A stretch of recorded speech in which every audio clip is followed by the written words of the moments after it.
Pemirsa, tingginya intensitas hujan yang mengguyur daerah Sijunjung, Sumatera Barat mengakibatkan terjadinya longsor di jalur lintas Sumatera Padang Jakarta di daerah Nagari Tanjung Gadang, Kabupaten Sijunjung, Sumatera Barat. Material longsor menutupi badan jalan sehingga terjadi kemacetan sepanjang selama 2 jam.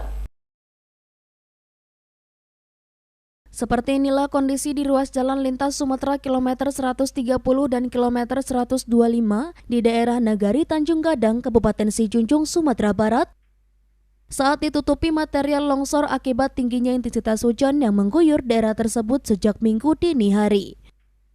Beruntung tidak ada korban jiwa dalam peristiwa ini, namun akibat longsor tersebut ratusan kendaraan menumpuk dan terjadi kemacetan panjang dari 2 arah, Padang menuju Jakarta maupun Jakarta menuju Padang sepanjang 4 km. Setidaknya terdapat 5 titik longsor di sepanjang jalur tersebut, 2 titik diantaranya menutupi seluruh badan jalan sehingga tak bisa dilalui kendaraan. 2 unit alat berat dari Balai Prasarana Jalan dikerahkan ke lokasi guna mengangkat material longsor. Setelah 2 jam kemudian, jalur tersebut akhirnya bisa dilalui dengan sistem buka tutup.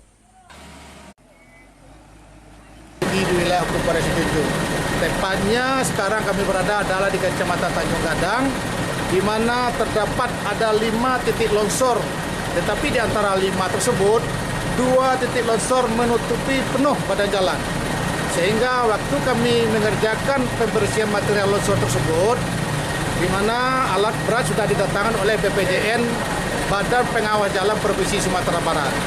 Nah, terjadi kemacetan lebih kurang 6 km yang datang dari arah Padang menuju Jakarta, kemudian begitu sebaliknya dari arah Jakarta menuju Padang, sehingga sempat mengakibatkan macet total.